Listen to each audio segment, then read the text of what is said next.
Estoy junto al doctor Hugo Ramírez, urólogo. Él nos acompaña hoy día porque vamos a hablar de un tema muy importante y es sobre la testosterona. Usted ha escuchado hablar de esta hormona masculina, tema que conversamos junto a Hugo. Su buena amiga la testosterona, porque usted trabaja en esa área. Convivimos con ella. Convive con ella. Así es. Yo creo que es importante, Claudio, para nuestra gente entender qué son las hormonas primero. Correcto. ¿Ya? El organismo tiene dos grandes sistemas de regulación que regulan el funcionamiento en forma muy fina y son básicamente el sistema nervioso central, ¿no es cierto?, que todos lo ubicamos, el cerebro, cerebelo, tronco, médula, ¿no es cierto?, que tiene diferentes formas para regular el funcionamiento vía nerviosa, vía los nervios, ¿no es cierto?, algunos voluntarios y otros involuntarios. ¿Ya? En forma muy gruesa, ese es un sistema de regulación para todas las funciones del cuerpo, y hay otro paralelo, ¿ya?, que circula básicamente por la sangre, por los fluidos del cuerpo, ¿ya?, que son las hormonas, ¿ya? Y las hormonas, ¿no es cierto?, a diferencia del sistema nervioso que tiene, ¿no es cierto?, una base central, el cerebro, la médula, ¿ya?, para regular, las hormonas están producidas en diferentes partes del cuerpo, ¿ya?, en las famosas glándulas. Exacto. ¿No es cierto?, que producen estas sustancias, estas hormonas, también elementos que permiten regular las funciones del cuerpo, ¿ya? Hay tejidos y hay glándulas específicas, ¿no es cierto?, que son las encargadas de producir estas sustancias. Dentro de estas sustancias que regulan el funcionamiento de nuestro cuerpo está nuestra amiga la testosterona, ¿no es cierto?, que como es una hormona circula por la sangre.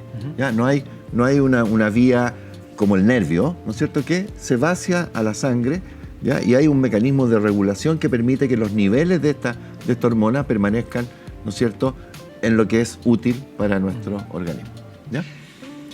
Ahora, eso como marco general. ¿Y cuál es la función de la testosterona? ¿No es cierto?, antes mostrando dónde se produce. Claro. ¿Ya? Básicamente, y la mayor parte, se produce dentro del testículo. Ahí tenemos el apoyo, ¿no es cierto?, un corte muy moderno, ¿no es cierto?, del testículo. Y acá a la derecha tenemos la proyección ya microscópica, ¿no es cierto?, de las células dentro del testículo, que tiene como función básicamente primero producir los espermios, ¿no es cierto?, ya que ahí vemos en el centro del túbulo ya los espermios flotando, pero hay otras células distintas de las células germinales, que son las que producen los espermios, que son las famosas células de Leydig, ¿ya?, que son células encargadas de la producción de la testosterona en forma mayoritaria. Okay. ¿Ya? Ahora, hay una pequeña producción de testosterona en las glándulas suprarrenales, que son unas glándulas, ¿no es cierto?, que están, como el nombre lo dice, arriba de los riñones. ¿no es cierto?, arriba de los riñones, ¿ya?, que son más o menos de 3, 4 centímetros, ¿ya?, y están realmente sobre los polos superiores del riñón, que también producen una cierta cantidad de hormona masculina, testosterona, ¿ya?, pero no es la función principal. Correcto. La suprarrenal produce otras sustancias, otras hormonas, ¿no es cierto?, muy importantes para la función del cuerpo, ¿ya? Y la testosterona es como secundaria, en pequeña cantidad. Hormona que también está presente en las mujeres. Por supuesto. Eso es muy importante decirlo, ¿ya? O sea, siempre se asocia, ¿no es cierto?, que hay una hormona que es masculina, privativa, claro, y hay una hormona femenina o hormonas femeninas privativas, y no es así. Correcto. ¿Ya? Porque en la mujer también hay producción de andrógenos. Exacto. La testosterona es un andrógeno, un término técnico, ¿ya? La mujer también lo tiene y lo necesita, ¿ya? Así como el hombre también tiene estrógenos. ¿Podríamos detallar las funciones en hombre y en mujer a propósito de lo que estamos conversando? Correcto. ¿Te parece? Básicamente, la testosterona tiene dos funciones, ¿ya? Y ahí cae una en la que es fundamental tanto en el hombre como en la mujer, ¿no es cierto?, que es una función que nosotros llamamos trófica, ¿ya?, que es, en el fondo, la estimulación de la producción y mantenimiento de los tejidos. Correcto. ¿Ya? O sea, todo lo que es desarrollo de las células musculares, la musculatura, etcétera, cosa que de repente se desvían un poco nuestros muchachos en abusar, en la hipertrofia. y los deportistas también. De hecho, es una de las formas de doping, entre comillas, ¿no es cierto?, detectada por los organismos olímpicos, que es el uso de digamos, andrógenos anabólicos. O sea, que están produciendo mayor cantidad de tejido. Entonces la primera línea estaría en todo lo que es mantener nuestros tejidos vitales, Exacto. mejorar la contextura, el grosor muscular, por ejemplo, aumentar la masa muscular, estaría en toda esa área. Todo lo que es construcción de tejido, y en eso actúa tanto en hombres como en mujeres. ¿Ya? Y en el hombre, ¿no es cierto?, tiene la tan connotada y casi la única función que se le atribuye, que es la función sexual. ¿Ya? Función sexual que el organismo mantiene, ¿no es cierto?, en un cierto nivel durante la infancia, y en la adolescencia, en la pubertad, se produce un aumento, ¿no es cierto?, importantísimo de los niveles de testosterona, que implican el desarrollo de los caracteres sexuales secundarios en el varón. ¿Ya? Y de ahí se mantiene ya en un nivel, ¿no es cierto?, en el cual, del punto de vista sexual, se asocia directamente con el deseo sexual. ¿Ya? O sea, hay una relación directa, independiente de las otras funciones que ya conversamos, tróficas, anabólicas, ¿ya?, de construcción de tejido. ¿Ya? Existe, ¿no es cierto?, la función que es del deseo sexual. ¿Que también estaría involucrando a la mujer en eso? En la mujer tiene un efecto, pero secundario. O sea, en la mujer, la libido, el deseo sexual, está más determinado por los niveles de estrógeno. Pero también tiene una función. Correcto. ¿Ya? Pero es secundario. Es secundario. Es secundario. ¿Ya? Es secundario. Y pequeños desórdenes de los andrógenos, de las testosteronas o derivados en la mujer, se pueden traducir en pequeñas alteraciones no agradables para ella, ¿no es cierto? El aumento del vello, etcétera. Exacto. Claro, Ahora, cuando hay un desbalance. Hablamos de los caracteres sexuales secundarios, ¿no sé? Te voy a explicar también un poquito para que la gente vaya entendiendo que el desarrollo del vello púbico, ¿no es cierto?, el vello axilar en el hombre. Exacto. Vello en general del hombre, ¿ya? El cambio de la voz, con el engrosamiento de las cuerdas vocales, ¿no es cierto?, cosa que se da en el hombre, y se van dando en el desarrollo orgánico, en el crecimiento, hay un cambio notable que tuvo en los niños y niñas, la fue, ¿no es cierto?, con una estructura muy similar. ¿Ya? En cambio, fruto de la diferencia en la actividad hormonal, tanto testosterona en el hombre, estrógeno en la mujer, tú ves que el hombre se va diferenciando. Aparte de los caracteres sexuales secundarios, ¿no es cierto?, el vello púbico, el desarrollo mayor de los genitales, ¿ya? El hombre desarrolla más la cintura escapular, o sea, usted como traumatólogo me corrige, ¿ya? O sea, los hombros. Va bien, doctor. Los hombros, voy bien. Desarrolla los hombros, a diferencia de la mujer, que se desarrolla la cintura. Claro. ¿No es cierto? Las caderas. Y en algunos jóvenes ya se empieza a expresar también, fíjate, la testosterona con el tema de la calvicie, con las entradas de... Ese es otro efecto. Claro, los niveles, ¿no es cierto?, medianos y altos de testosterona se asocian con la caída del vello. O sea, muchos medicamentos que se ocuparon por mucho tiempo, y es discutible el uso, ¿no es cierto?, son inhibidores de la hormona masculina, local, generalmente local, pero algunos lo tomaban en pastillitas y no es muy recomendable.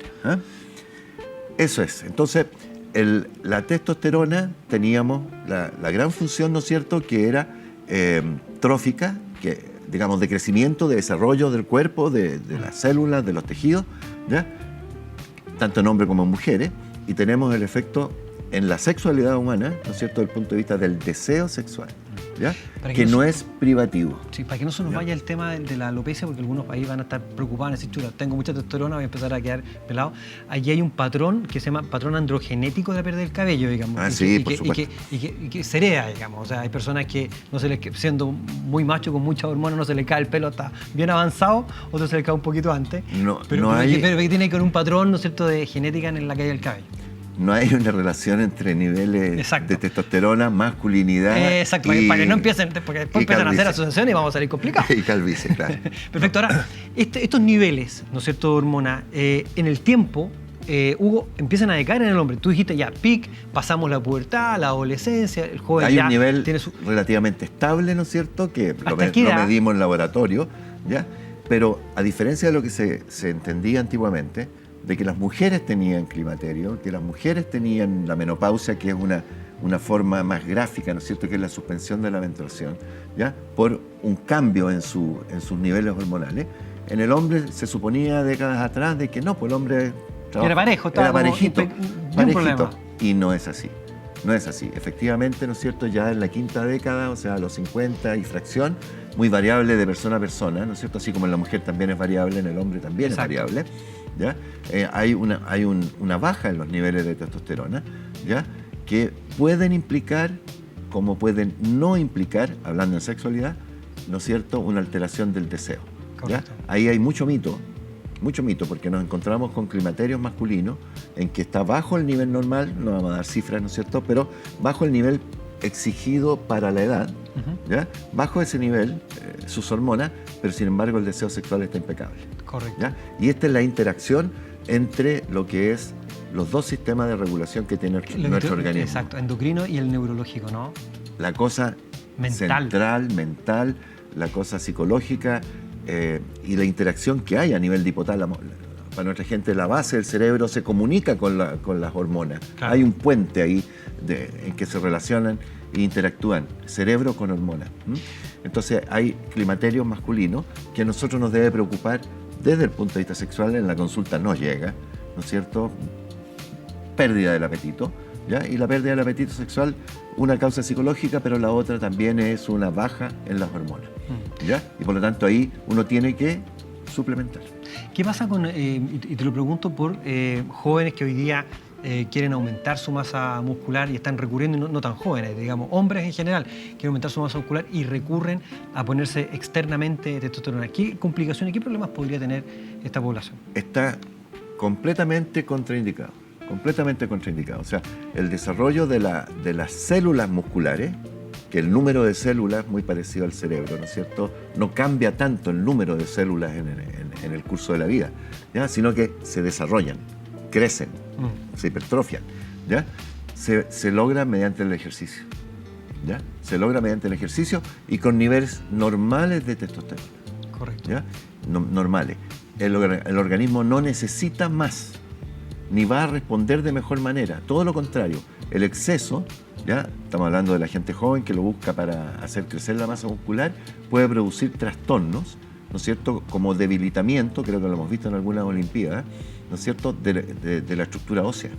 ¿Ya? Han habido fracturas, ¿no es cierto?, ¿ya?, en levantadores de pesas, como nuestro amigo, ¿ya?, en que ha habido fractura por debilidad, ¿no es cierto?, de la estructura ósea. Correcto. Que está relacionado con el abuso de la testosterona. Hipogonadismo, es decir, también disminución, por ejemplo, de los...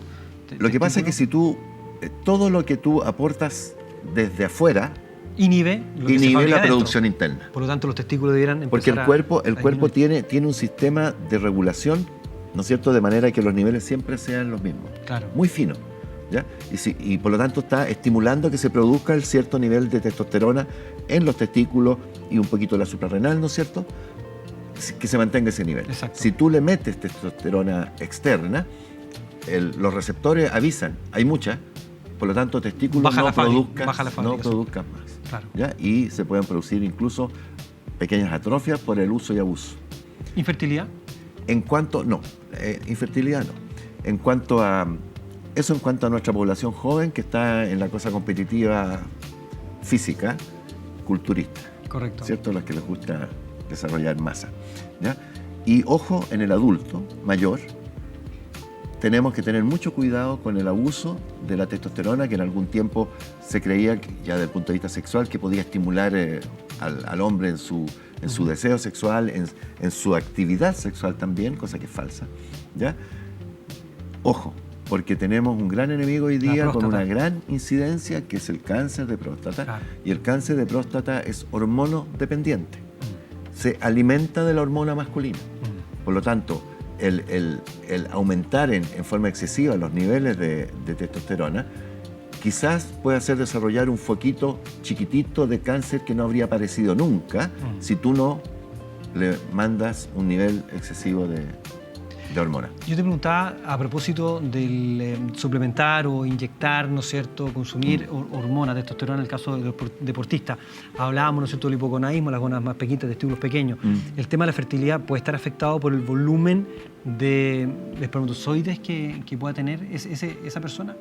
En la práctica no lo hemos visto. Ya. No, te mentiría, no es algo que sea al revés. Que llegue alguien, ¿no es cierto?, con una infertilidad que se demuestra un bajo nivel de espermio, y que se asocia con el abuso de la testosterona.